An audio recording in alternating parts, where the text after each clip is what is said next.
Malaysians, you can wave hello and everyone waves hello. Here, it's not like that. But the kids, oh my God, the kids are so friendly here. I was like, oh, can you teach me some Japanese words? Next thing I had like 15 kids around me teaching me all different Japanese words, like tree and monkey and elbow. And they don't speak a whole lot of English here. Like, they don't want to embarrass themselves by having the conversation. Should you visit Japan?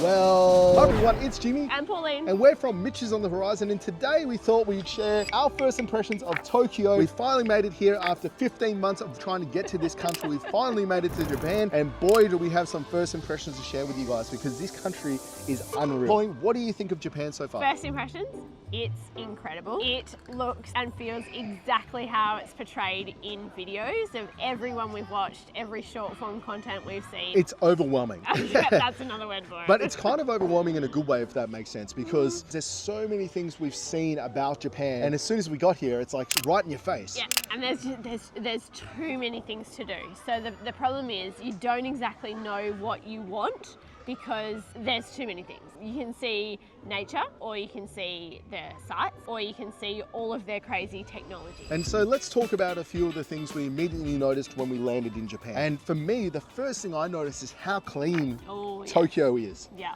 And I'm sure the rest of Japan is exactly the same, but how clean this place actually is. There is not a single piece of rubbish anywhere in this city. No. And it's not like, obviously that's a superficial thing, but the more I walk around, I like to think I'm quite observant, especially with how many Southeast Asian countries we've been to. And one of the things I've noticed is like nothing's dilapidated, nothing's like needs repairing. No. And there's no graffiti. No. There's not a single scribble tag or anything that we've seen so far. And we've been all over Tokyo at this point. And we are in the suburbs. We're not in the center of Tokyo. We're like an hour away from the center of Tokyo, and it's still the same. Absolutely incredible. Australia could learn a few things from Japan about how to maintain a city, because we were staying next to a park. We're in a park at the moment, and there's not a single ounce of rubbish or leaves, actually, for that matter. But we were staying in a place that was next to a park, and they came and maintained the park twice in 1 week. In Australia, you're lucky to have parks maintained once a month. Yeah. All right, so my next thing that I noticed is just how cheap the food is. Everyone says, you know, go to 7-Eleven, go to the convenience store, go to the grocery store, they have bento boxes, they have noodle dishes, whatever it is. Restaurants are cheap. Like, you can go here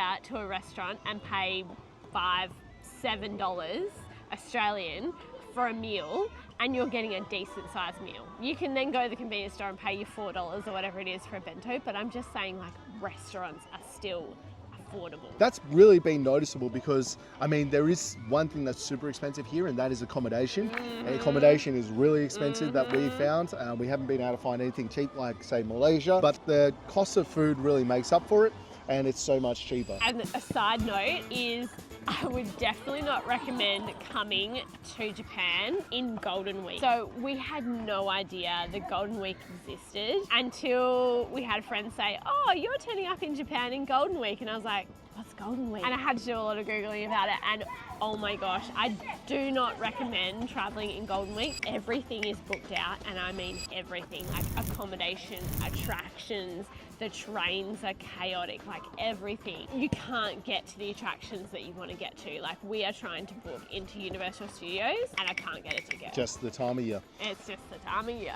The next thing I've noticed, and this is more, you know, just because I'm big on this kind of thing, is I would say that the adults are maybe not as friendly as other countries. Like, when you walk around, you can go to a country like Malaysia, and Malaysians, you can wave hello and everyone waves hello. Here, it's not like that. But the kids, oh my God, the kids are so friendly here.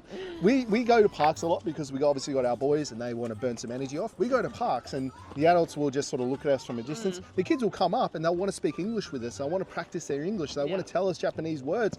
The other day at this exact park that we're sitting in now, yesterday, we came here and I was talking to the kids. They seen me filming and talking to the kids. I was like, oh, can you teach me some Japanese words? Next thing I had like 15 kids around me teaching me all different Japanese words, like tree and monkey and elbow, and they just loved it. So the kids here are incredibly friendly, and that's awesome to see, because yeah, the adults maybe not so much. And I think maybe it's because they don't speak a whole lot of English here. Like, they don't want to embarrass themselves by having the conversation, and that's totally fine. Like, we get that because we can't speak to you in Japanese. So another thing that I've noticed is I'm a massive pop culture buff. I love anime, I love Pokemon. Games, I love Pokemon. And this is like Mecca when it comes to epicenter, right? animation, it comes to like pop culture. This is the Mecca. We went to Shibuya and you go up into stores and there's the Pokemon Center, there's Nintendo, the Nintendo store, there's Capcom store. You just go down the streets and there's a random anime character like on a sticker on a wall. You go into a supermarket and there's anime characters all on the packets of noodles and things like that. It's just really cool to see. You can get themed foods like a Pikachu as a rice dish. You know, you were just immersed in this culture that they have. So another thing on food, as we love talking about food, is just the quality of food that you get in Japan. Pride themselves on the quality that they are giving you. They will not serve you anything less than perfect, and you will see that majority of restaurants are squeaky clean. Like, I'm saying, the floors and everything, like, they are always clean. They are continuously looking at the expiration dates, when they shouldn't be on the shelves, all that kind of stuff, and it is not sold to you or served to you if it's not perfect from them. Yeah, that's a big thing because, you know, there's a lot of people here, and if there was a sickness to move around the city, it would move around really quick. So, you know, they do eat a lot of raw and unprocessed food here, so they need to make sure the quality standards are really high. Yeah. Okay, so something that's really important to us as a family is transportation, and that is covered in Tokyo especially, but the rest of Japan as well. You can get anywhere in this country by train, but even trains in Tokyo, there's trains literally going in every direction everywhere. It's very overwhelming. It is very You walk down and there's 50 trains going in all different directions. They leave like 2 minutes apart. And there's 5 or 6 different platforms all at one station, but they're all got a different train on them. So you have to figure out which one is your platform, leaving at what time, because the next one turning up isn't the same train as the one you were supposed to catch. And that's almost caught us out a few times too, to be fair. We have gotten on one train that we weren't supposed to, and luckily Jimmy stuck his hand out and jumped out the train. So that is a bit of an issue, a double-edged sword, talking about the overwhelm. But by far, it has been the easiest city to get around in all of Asia that we traveled in, and probably Australia too. The transit system here is unreal and everyone uses it. So, should you visit Japan?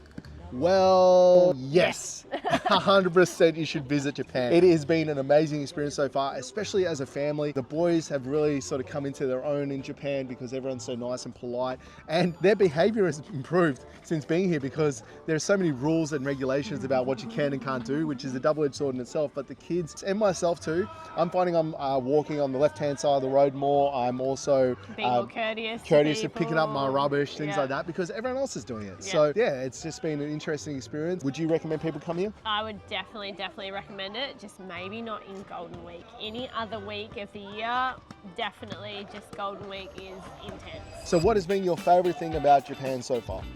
My favourite thing has to be, I think, the ease of transport, and I'm going to say, as well as the second one, the food.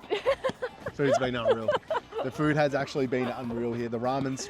My favourite thing would have to be just seeing a lot of pop culture references and seeing a lot of pop culture anime things that I've grown up with as a kid, and seeing them proudly displayed in this country as a sense of national pride, as opposed to like in Australia, if you like anime, it's sort of like a taboo thing. Yeah, it's over here, here it's a big thing. It's a big cultural, like very proud of their cultural achievements, especially around anime and things like that.